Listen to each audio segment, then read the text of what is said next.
जयवर्धन जी फिर हमारे साथ जी जुड़ गए हैं। बीच में कुछ कंजेस्शन की वजह से हम बात नहीं कर पाए थे। जयवर्धन जी, महत्वपूर्ण बात यह है कि पहले चरण के जो नतीजे रहे उसमें कांग्रेस के लिए शहरों में मुस्कुराने की वजह रही।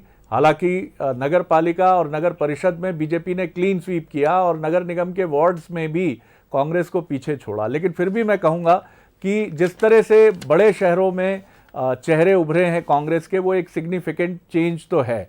और दूसरे चरण में भी मुझे रेप्लिका जैसा ही दिख रहा है पहले चरण का। ओवरऑल अब तक के रुझान और पहले चरण के नतीजों पर आपका रिएक्शन। सर, आपने बिल्कुल सही कहा है सर कि जो परिणाम आए हैं अभी तक, मैं मानता हूं कांग्रेस के लिए काफी सकारात्मक है। अगर हम देखें तो पिछले चुनाव में 16 नगर निगम भाजपा को वहां जीत मिली थी, और यहाँ तक कि 99-2000 में जब सरकार कांग्रेस की तब भी हमको सिर्फ 2 ही नगर निगम में जीत मिली थी।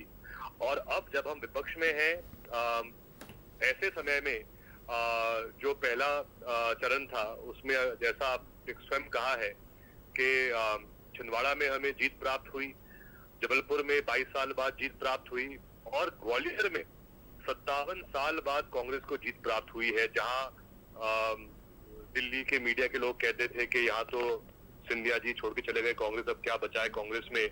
वहां पर शोभा सती सिकरवार जी ने जो जीत प्राप्त की है उसकी चर्चा आज पूरे देश में है जी। और आज भी जो ट्रेंड आ रहे हैं, जैसा मैंने कहा कि गुना जिले के आरोन में हमको 15 में से 12 वार्ड में कांग्रेस को जीत मिली है, आरोन नगर परिषद में। और वहीं अगर हम बात करें नगर निगम की भी, तो रीवा में 22 साल बाद कांग्रेस जीत रही है। हमारे अजय मिश्रा जी जो लगातार 3-4 बार पार्षद रहे, उनको कमलनाथ जी ने टिकट दिया, वो भी आज जीत के आ रहे हैं। मुरैना में स्वयं गया था प्रचार में 10 जुलाई को, वहां पर हमने रोड शो किया था कमलनाथ जी की, वहाँ अच्छी बड़ी सभा हुई थी, वहां पर भी अच्छे मतों से कांग्रेस जीत रही है। तो कहीं ना कहीं अगर आप देखें तो चंबल के दोनों नगर निगम में कांग्रेस की जीत हुई है। ये कितनी बड़ी बात है कि ग्वालियर चंबल के जो दोनों नगर निगम है वहां पर कांग्रेस को विजय प्राप्त हुई है। इससे कहीं ना कहीं बहुत बड़ा शुभ संकेत है कि आने वाले समय में ग्वालियर चंबल में कांग्रेस मजबूत ही होती जा रही है। और इसलिए मैं मानता हूं कि इसमें जो विशेषकर एक भूमिका रही कमलनाथ जी की, उन्होंने इस बार जो टिकट वितरण किया है वो बहुत अच्छा रहा। और आप ये भी एक बार इसमें विचार करना चाहिए है जी। उज्जैन और बुरहानपुर, वहां पर भी जो कांग्रेस को विजय नहीं मिल पाई, लेकिन वहां भी अंतर रहा है, कहीं 300 वोट कहीं 500 जी। कि अगर उज्जैन और बुरहानपुर में थोड़ा बहुत और हो जाता तो कांग्रेस के पास 7 नगर निगम हो जाते जी। तो ये कहीं ना कहीं इससे दिखता है कि काफी इस बार सकारात्मक परिवर्तन हुआ है मध्य प्रदेश में, जी जहां जी। कुछ साल पहले हमारे पास नगर निगम एक भी नहीं था। इस बार हमें विजय प्राप्त हुई है 5 में, और 2 ऐसे नगर निगम है जहां बहुत कम मतों से हम पीछे रह गए। तो इससे साफ साबित होता है कि कहीं ना कहीं पूरे मध्य प्रदेश में एक सवाल ये भी है जयवर्धन जी, कंक्लूड करूंगा इस सवाल के साथ।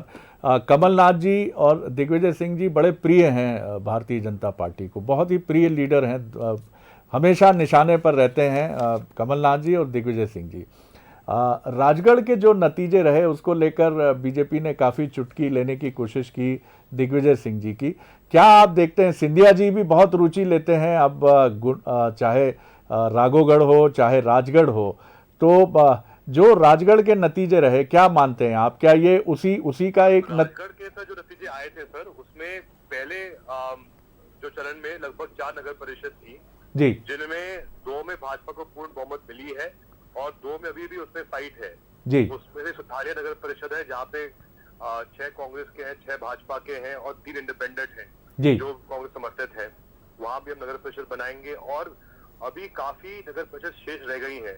जी। नरसिंहगढ़ में 4 नगर निकाय हैं, खिलचीपुर में 4 नगर निकाय हैं, सारंगपुर में 2 निकाय हैं। वहां का परिणाम आज आ रहा है, अभी मुझे वहां की जानकारी नहीं मिली है, लेकिन हमें वहां उम्मीद है कि हमारा अच्छा परिणाम रहेगा जी। जहाँ से सवाल राघोगढ़ का है जी, जहाँ से पहली बार दिग्विजय सिंह जी जीत के आए थे जी। 77 में जी। वहाँ हमारे 2 नगरीय क्षेत्र हैं, राघोगढ़ जहां वर्तमान में 24 में से 20 पार्षद कांग्रेस के हैं, जी 4 भाजपा के हैं, और दूसरा आरोन जहां का परिणाम आज आया, जी जैसा मैंने कहा, आरोन में 12 कांग्रेस के जीते हैं और सिर्फ 3 भाजपा के जीते हैं। जी तो चाहे भाजपा कुछ भी कर ले, लेकिन यहाँ पर हमारे हर मतदाता के साथ पारिवारिक संबंध है, घर का रिश्ता है, और हमेशा हमने प्रयास किया है कि एक एक मतदाता, घर कोई भी हो, परिवार कोई भी हो, लेकिन हमने हमेशा प्रयास किया है कि उनकी सेवा में हमेशा हाजिर रहे, जी शहरों में विकास करें, ग्रामीण क्षेत्र में विकास करें और सबका भला हो।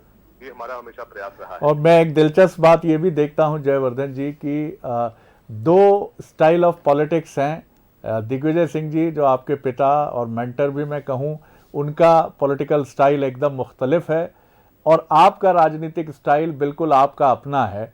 और ये बड़ी ज़बरदस्त बात है कि आप सौहार्द की राजनीति का वो चेहरा बनते हैं जो तीखी और कटु बात नहीं कहता। मैं नहीं कहूँगा दिग्विजय सिंह कहते हैं, दिग्विजय सिंह अधिक एग्रेसिव हैं, लेकिन आप एक संतुलन को लेकर चलते हैं, और राजनीति का चेहरा, संतुलन की राजनीति का चेहरा हमेशा स्तुत्य होता है। और मैं समझता हूं कि आप दोनों की जो स्टाइल ऑफ पॉलिटिक्स है, इसके लिए मैं कहूंगा कि कांग्रेस के लिए दोनों बेहतर साबित हों। इसके लिए आपको भी बहुत शुभकामनाएं, भारतीय जनता पार्टी को भी बहुत शुभकामनाएं कि लोकतंत्र की मजबूती के लिए आप दोनों इसी तरह डटकर क्लोज फाइट्स के जो रुझान और नतीजे हैं लाते रहें। बहुत बहुत शुक्रिया सर बात करने के लिए। धन्यवाद सर।